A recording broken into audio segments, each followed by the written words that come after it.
So I finally, after, oh my goodness, I don't even know when I started reading this book, but I finally finished The Devil on Horseback by Victoria Holt.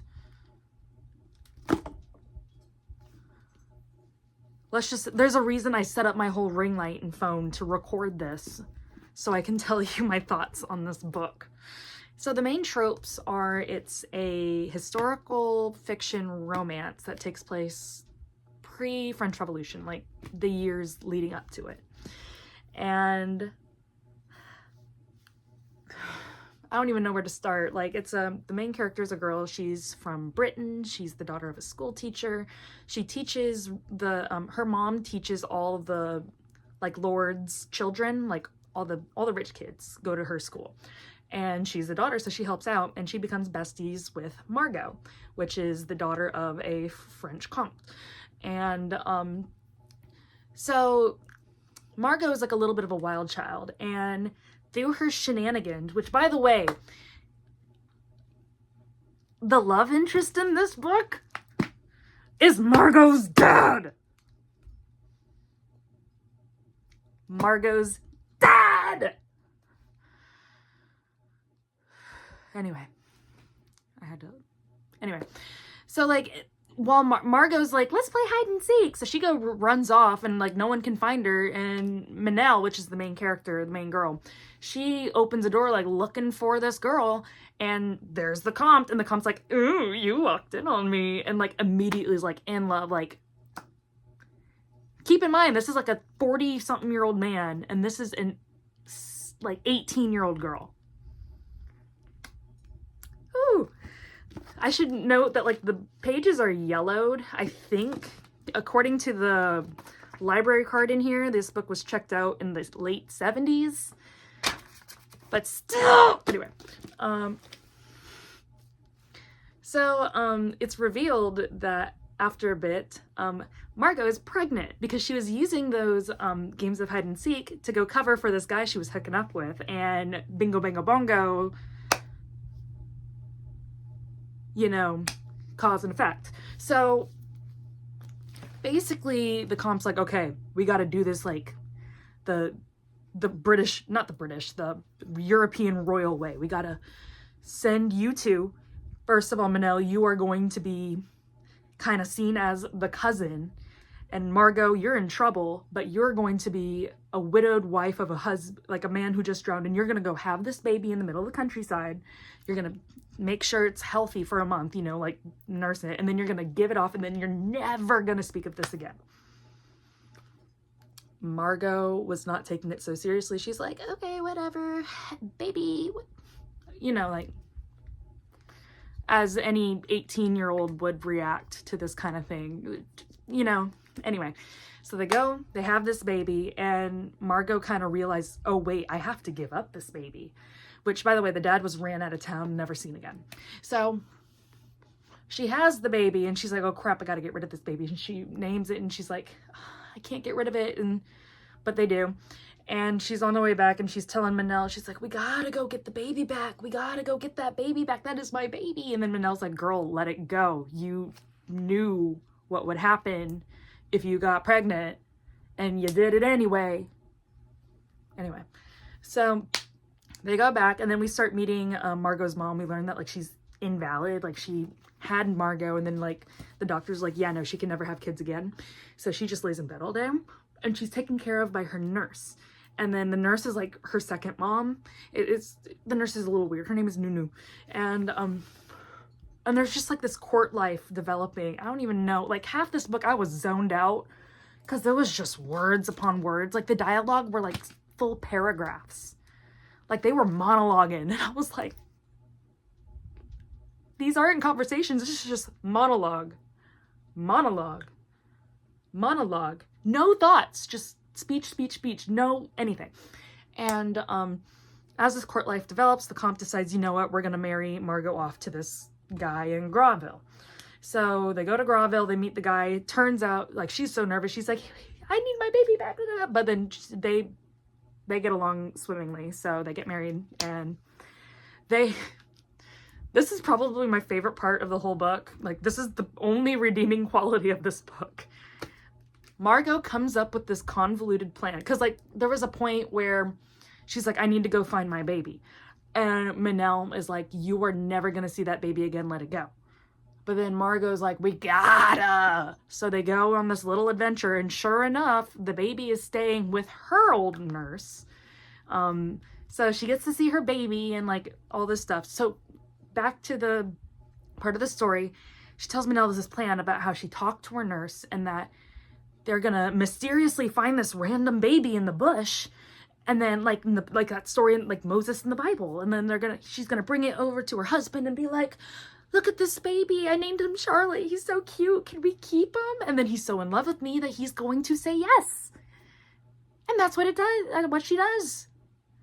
And it works! Like, without a hitch.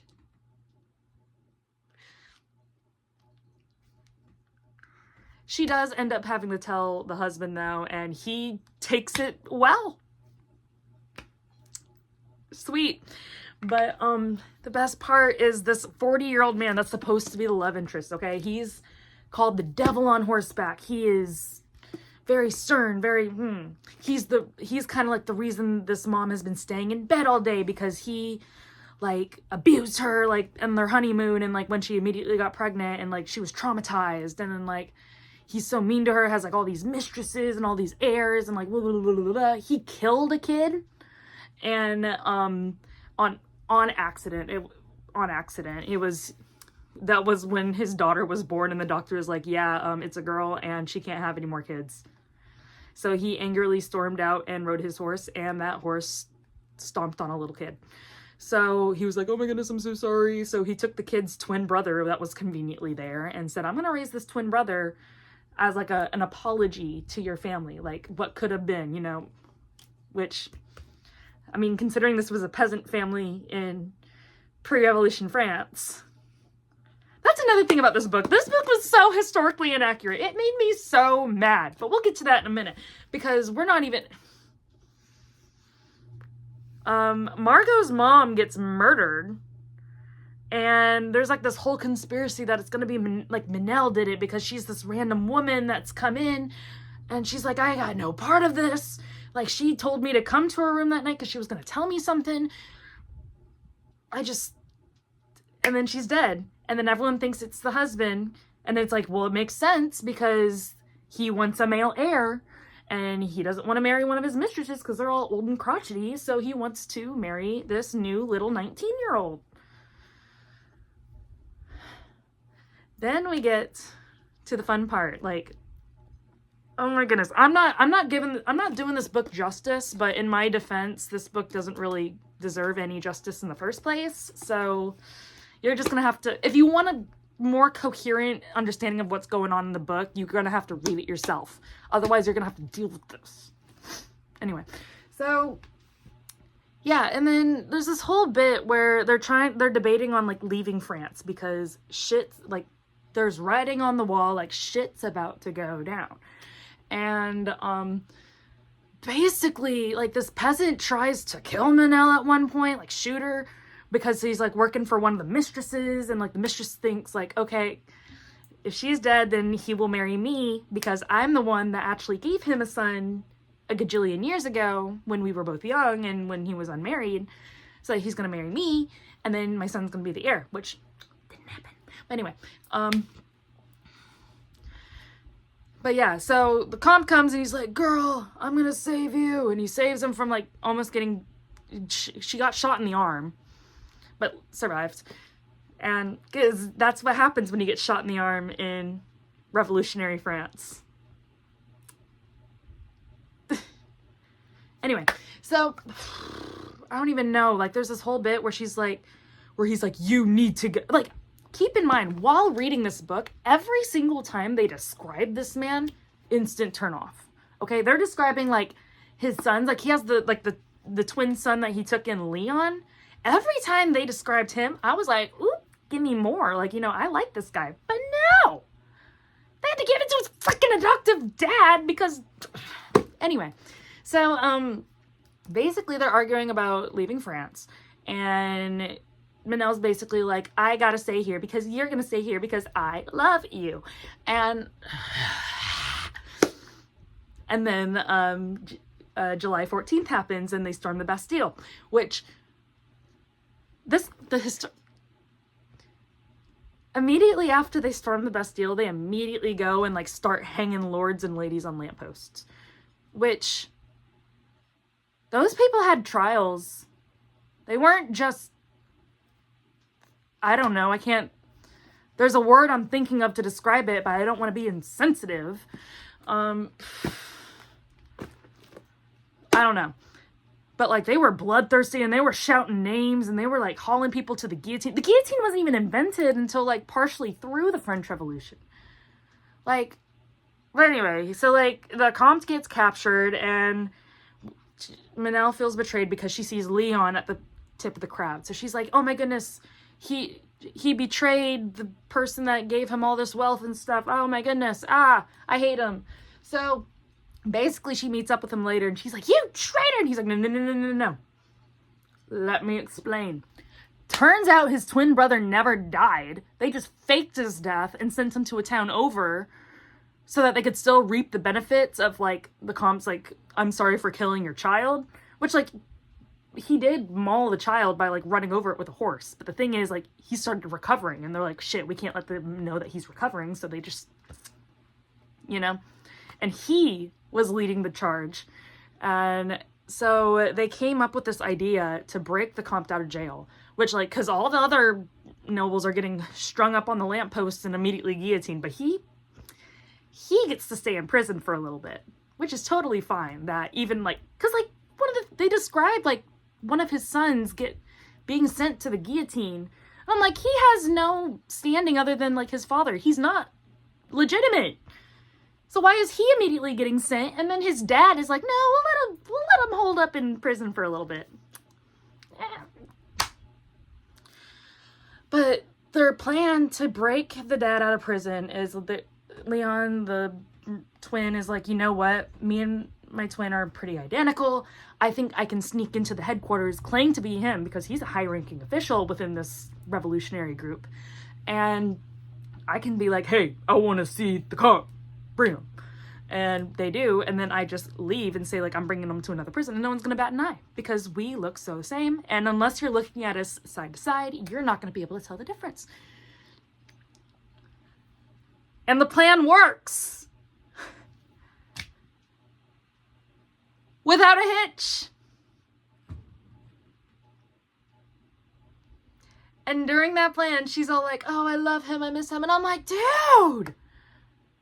Which, by the way, like, she started going, I love him, I miss him, because, like, there was, like, a underlining B-plot throughout this whole story is that everyone thought that he killed his wife. Because the wife died sometime, like, halfway through the story. And, like, it was determined by the autopsy that she had drank too much tonic, like, killed herself because she was suffering from a disease that her mom had that killed her. So that's what everyone believes, but then people are like, no, it was the Comte. And then people are like, no, it was Manel. Like, she came in and did it because she needed to get to the Comte. It was the nurse.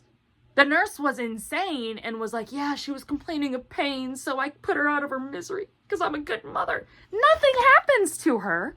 They just, okay, cool, walk off. No other acknowledgement of like, Nunu, like, yeah, I killed her. And you're next. You better watch out. The mob's coming for you. And then just walks off, never to be seen again.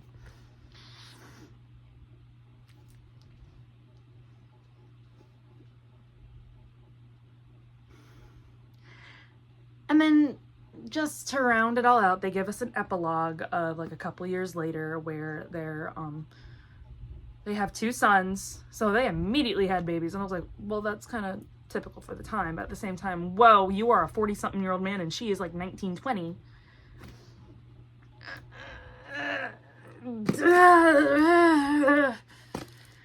And then the Napoleonic Wars happen and she's like, I'm on Team Britain, and he's like, well, I'm on Team France. So they start fighting a lot, but then they're like, well, we love each other, so it's all good.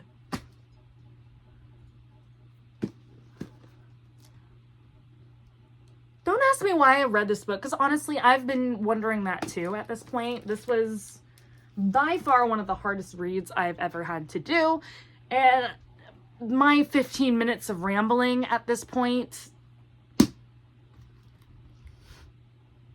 You know what?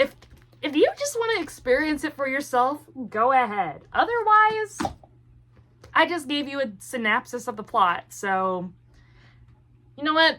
You just read the book. Congratulations. But yeah, I'm so glad I'm done with that book.